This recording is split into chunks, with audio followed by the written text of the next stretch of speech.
November 2023, I rewatched Christopher Nolan's Interstellar. It was a beautiful movie, and as always, after seeing a masterpiece, I was inspired to create a cheap copy. Well, not really.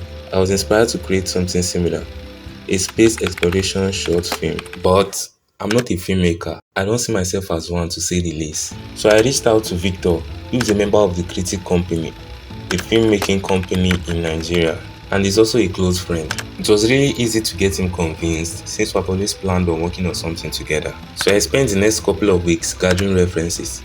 I remember watching a lot of space exploration movies at that time. So by December, I was done with another semester of architecture school. So I went back home to Kaduna. I immediately started working on it. When I was in school, I already modeled all the assets I knew I would be needing for the short film. Although I'm not proud of my modeling skills in Blender, I normally rely on free assets, but this time I was okay with what I did. Planning and storyboarding. I want a 2, a 3, a 4. At this point, I had the shot I wanted in my head. I already planned them out in CapCut. I did a crappy Previz. Previz is a process used in filmmaking and animation. It is used to visualize a scene before it is being produced. So after properly planning out our shots, we went straight into shooting. And to be honest, this was where I learned the most. I normally sit behind my PC creating shitty renders, but here I actually felt like a director.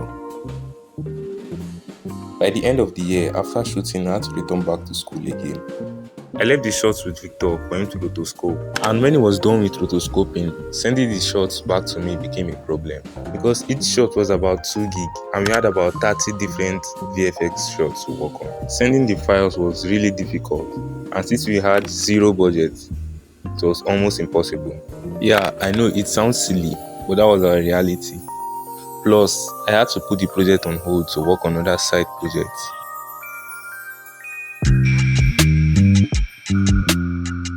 I was finally done with another semester and returned back home to Kaduna. All I had to do was dust off the old project files and start working on it again. I had 30 different VFX shots to composite, animate, and render in just 4 weeks. Although my workflow was really straightforward, for every shot that had our character in it, I just imported our footage as a plane in Blender, matching the camera angle and manually trying to match the lighting as well, Ian Hubert style. Our shots were finally ready. After almost 5 months of planning, gathering references, rendering and re-rendering, working on other side projects, and also being in architecture school. The whole project was a little bit underachieved, but it's something I'm really proud of. Every time I go back to rewatch it, it reminds me of all the silly challenges we faced and how I would have easily quit midway through, as I normally do when things don't go as planned. But there was something about this particular project that kept me going. Honestly, at the beginning, I wrote an actual script. The whole thing was supposed to be 5 to 6 minutes long. At the end, when I was done with the whole project, it was only a minute long, I think. That's because it was taking too long and I just wanted to wrap up the whole project. My advice to anyone creating any kind of art is start creating and upload your work online. It doesn't have to be perfect. Just make sure you are improving as an artist.